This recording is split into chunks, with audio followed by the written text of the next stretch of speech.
Good morning, guys. How are you on this Lenten Friday? I hope that you're well. I feel like this is a good opportunity for me to catch my breath. It has been a whirlwind this week.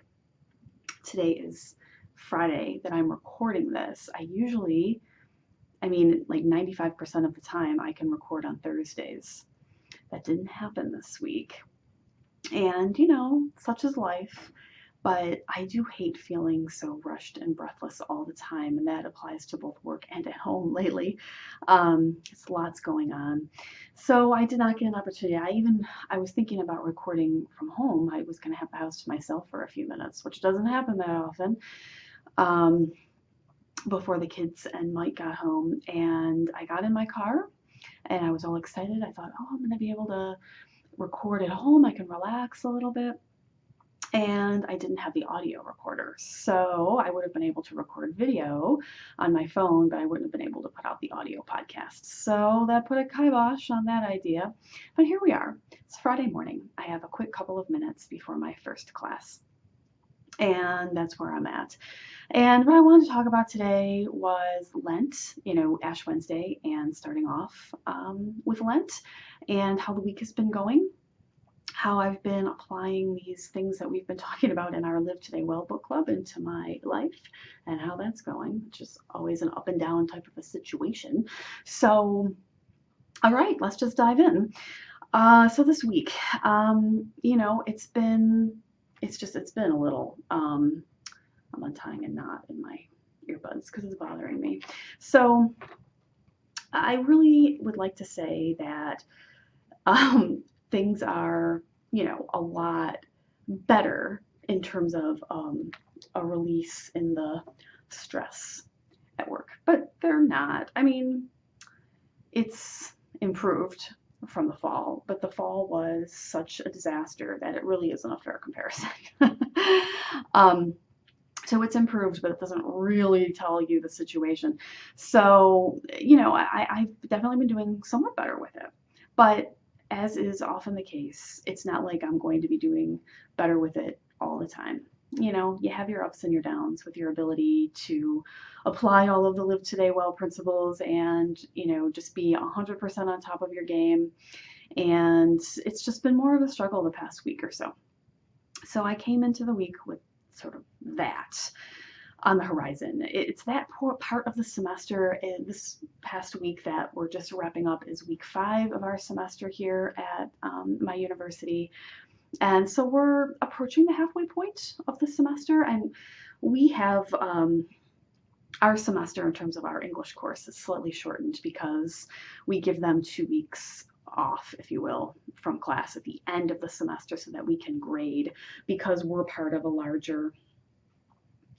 percentage of a larger course, so we have to have our grading done earlier so that the English instructors can have those to calculate as they're doing their grading. And we have so many more students than they do. So it takes a lot longer. And so we give ourselves that kind of a buffer. So our semester is about 12 weeks in terms of our instruction, 12 or 13.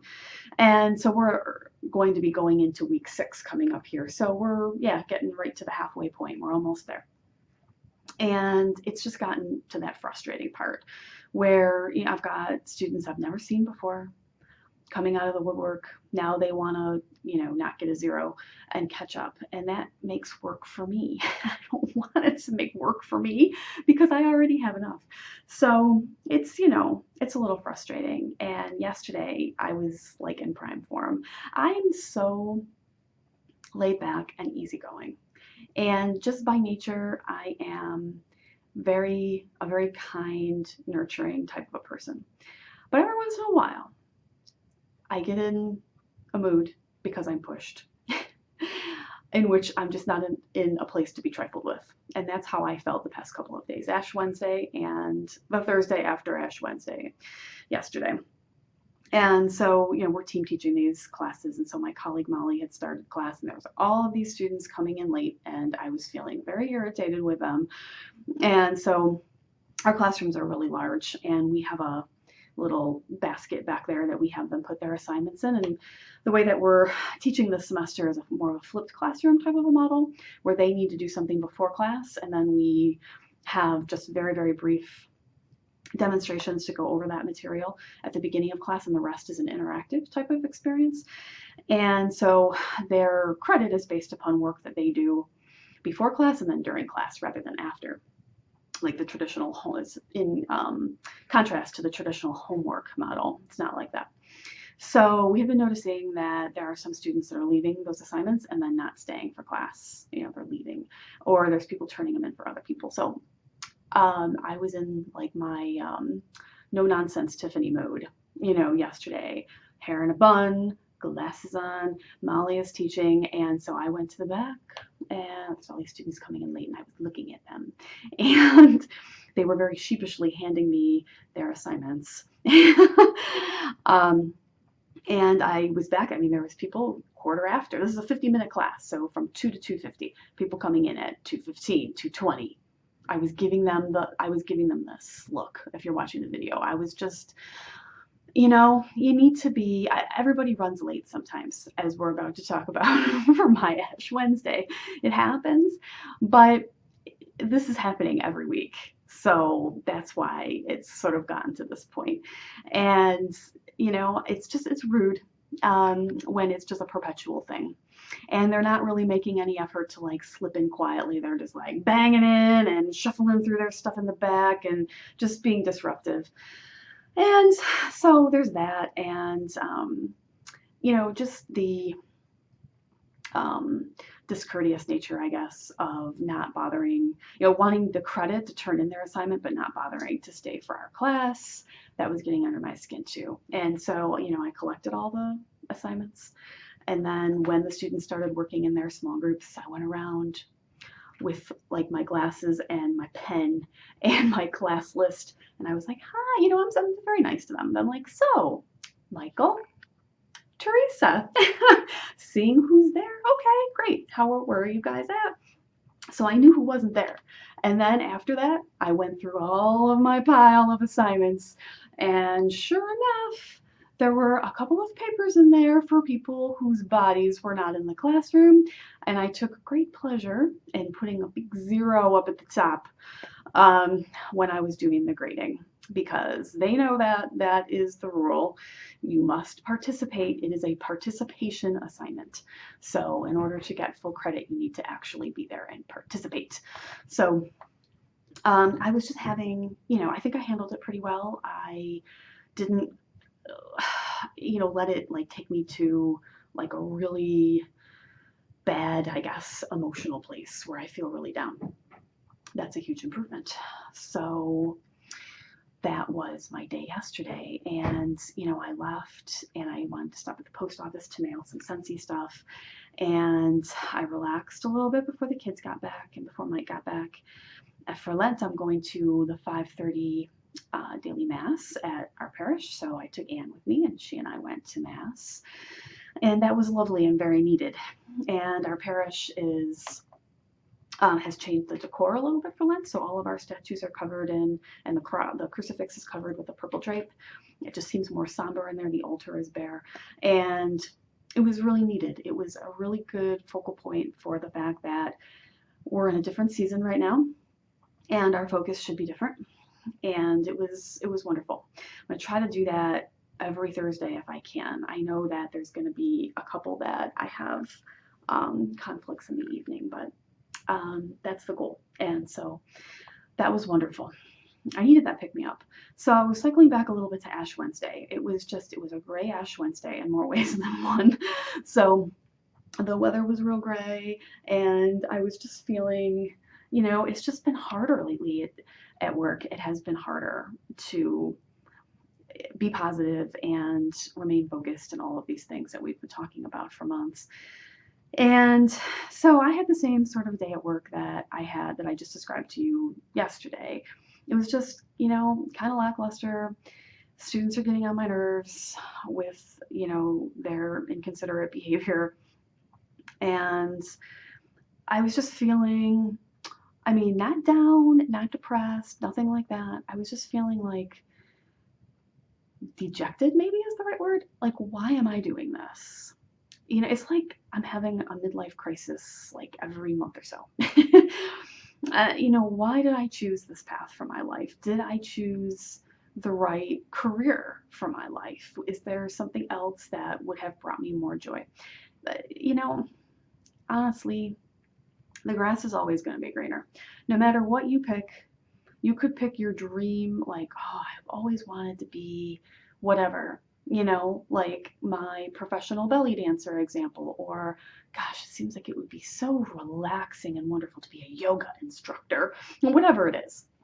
Something that seems like you really enjoy it. There wouldn't be any stress because it's just a more laid back activity. It's something you're really passionate about and enjoy, so that would be perfect.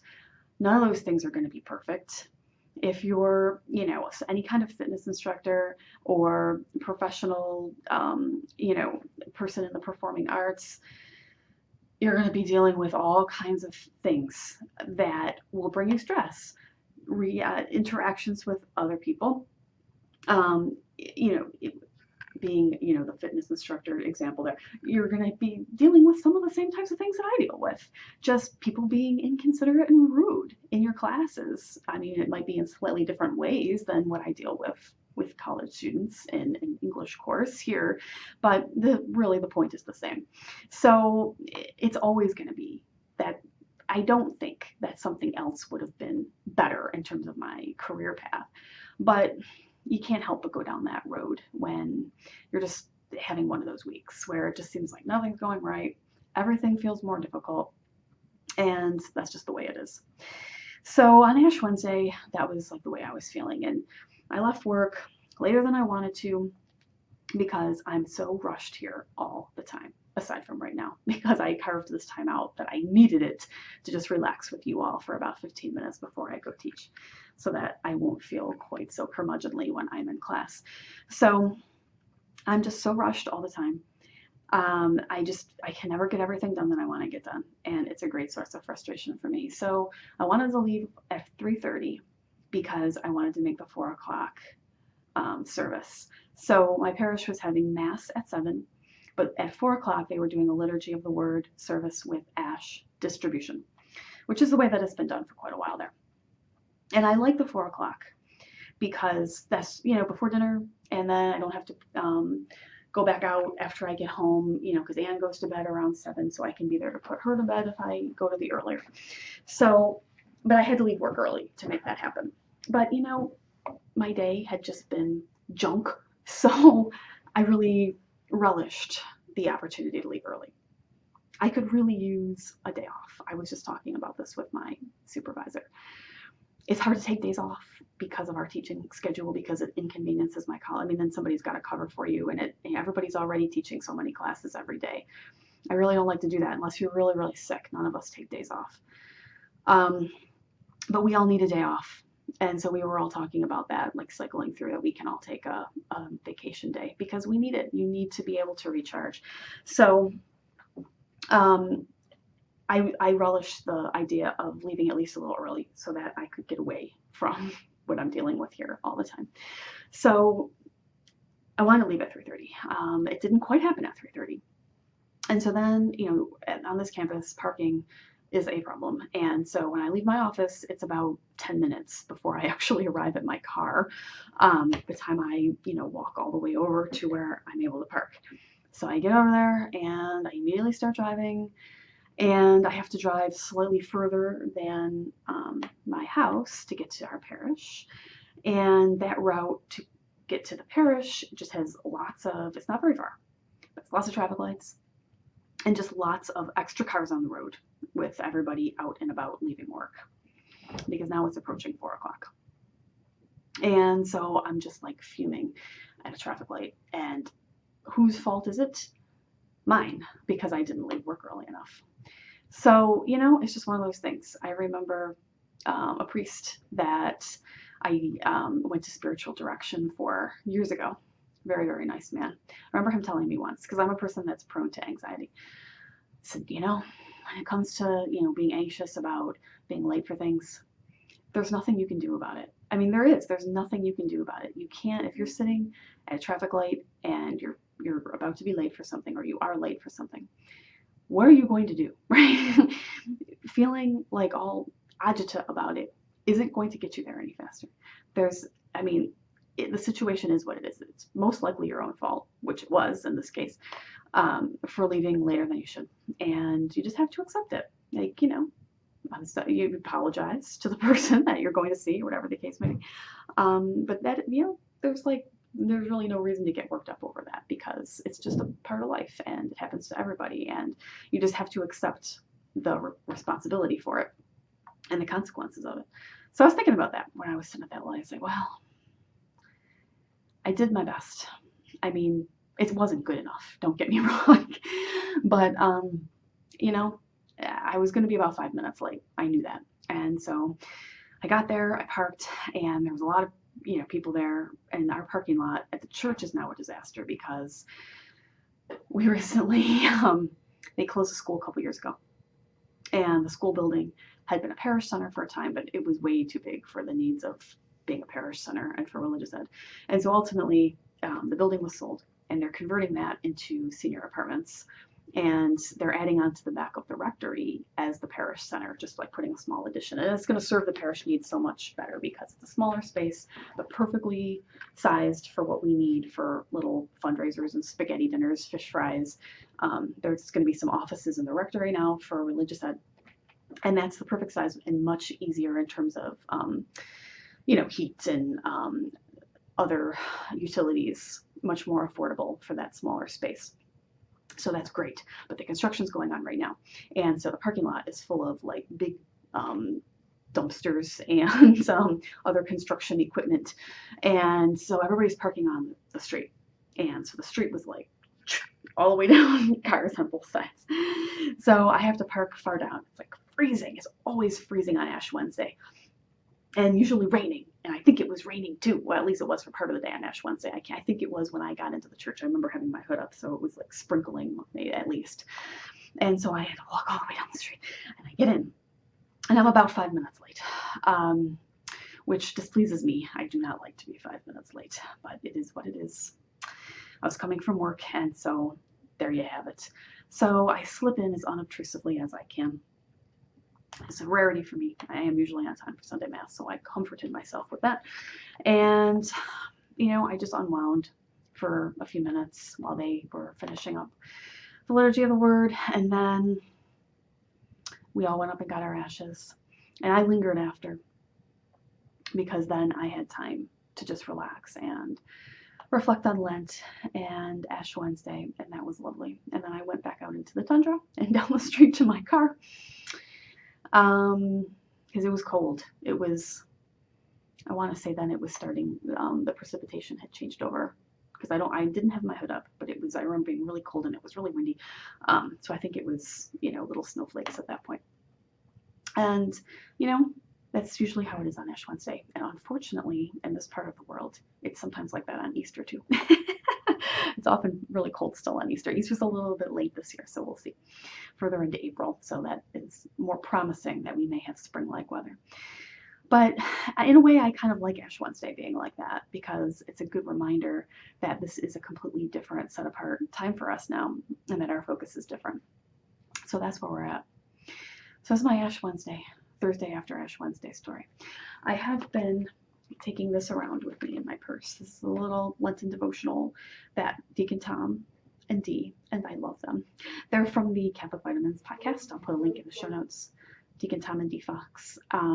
They're adorable. I met Dee at the Catholic New Media Conference a couple of years back. And so I'm in their Friends of Catholic Vitamins Facebook group because I listened to the podcast, and they sent me this little Living Gospel Daily Devotions for Lent 2017. This really lifted me up yesterday. I was reading this in the hallway, okay, walking between classes. That's how desperate I was.